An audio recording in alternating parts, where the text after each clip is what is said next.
అందరికీ నమస్కారం. అరటికాయ రెసిపీ సిరీస్లో ఈరోజు అరటికాయ కోఫ్తా కర్రీ ఈ వీడియో ద్వారా చేయించబోతున్నాను. స్కిప్ చేయకుండా ఈ వీడియోని చూడండి. ముందుగా స్టవ్ వెలిగించుకొని ఒక కుక్కర్లో 3 అరటికాయలు తీసుకొని దాంట్లో ఒక గ్లాస్ వాటర్ పోసి లిడ్ పెట్టేసి ఈ అరటికాయలని బాగా ఉడికించుకోవాలి. ఒక 3 విజిల్స్ వరకు పెట్టి ఉడికించుకోవాల్సి ఉంటుంది. విజిల్ పెట్టే ముందు ఆ నాజిల్ క్లియర్ ఉందా చూసుకోండి. ప్రెషర్ పోయాక ఇప్పుడు లిడ్ తీసేసి ఆ ఉడికించిన బనానాల్ని బయటకు తీసి పీల్ అంతా క్లియర్గా తీసేసుకోవాలి. ఇప్పుడు పీల్ తీసిన అరటికాయల్ని ఒక పొటాటో స్మాష్తోని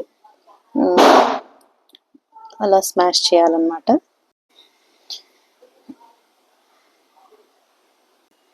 మరీ ముద్దలా పేస్ట్లా చేయకుండా ఈ విధంగా చిన్న చిన్న ముక్కలుగా చేస్తే సరిపోతుంది. ఇప్పుడు ఇందులో కారము, ఉప్పు, పసుపు, ఇక నేను మునగాకు పొడి వేస్తున్నాను, ఇది ఆప్షనల్, కొరియాండర్ పౌడర్, ఇంకా ఒక 2 to 3 స్పూన్స్ శనగపిండి, 2 స్పూన్స్ రైస్ పిండి అండ్ ఒక స్పూన్ అల్లం వెల్లుల్లి వేసి బాగా మిక్స్ చేయాలి.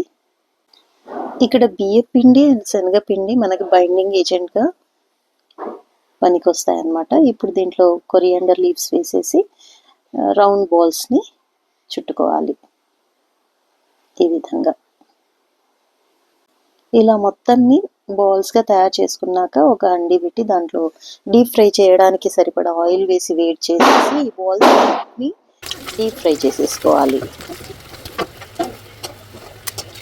వీటిని అప్పుడు అలా పైకి కిందకి కదుపుతూ అన్ని వైపులా లోపల వరకు కుక్ అయ్యేలాగా వీటిని బాగా గోల్డెన్ బ్రౌన్ వచ్చే వరకు వేయించుకోవాల్సి ఉంటుంది.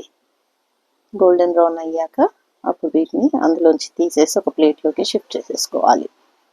ఈ విధంగా చూసారు కదా, భలే ఉన్నాయి కదా.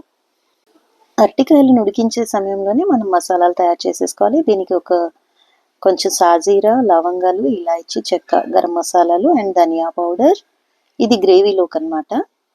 ఇంకా సగం చెక్క కొబ్బరి, వీటిని సన్నగా తరిగి లైట్గా వేయించుకొని పౌడర్ తీసుకోవాలి. దీంట్లో ఒక 4-5 బాదాం అండ్ క్యాష్యూ కూడా వేసి గ్రైండ్ చేసి పౌడర్ చేసి పెట్టుకోవాలి. ఇప్పుడు గ్రేవీ కోసం ఒక 3 టేబుల్ స్పూన్స్ ఆయిల్ వేసి దాంట్లో జీలకర్ర, తర్వాత ఉల్లిపాయలు వేసి వేయించాలి. అందులోని ఒక స్పూన్ అల్లం వెల్లుల్లి వేసేసి ఫ్రై చేయాలి, దాన్ని రా ఫ్లేవర్ వరకు. తర్వాత ఇందులో పసుపు వేయాలి, బాగా కలిపేసి ఒక బిర్యానీ పత్తాని ముక్కలుగా చేసి వేశాను నేను. ఇక్కడ మీరు బే లీవ్స్, బగారా పత్తా వేసుకోవచ్చు.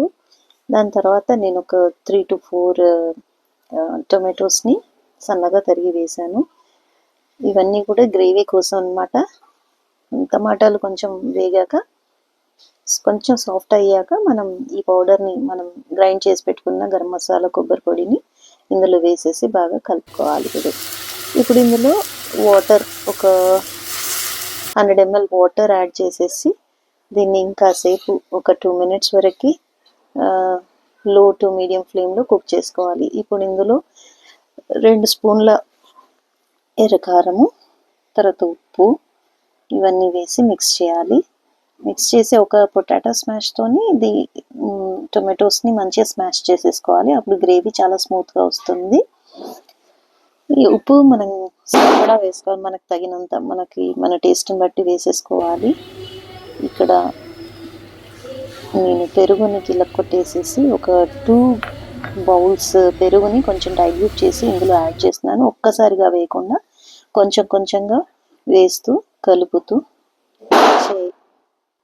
యాడ్ చేసుకోవాల్సి ఉంటుంది.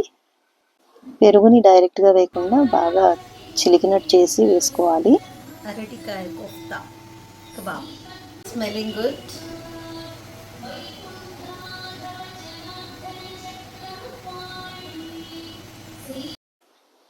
ఇప్పుడు ఈ బాల్స్ అన్నింటినీ ఆ గ్రేవీలో వేసేసి సిమ్ మీద కుక్ చేయాలి.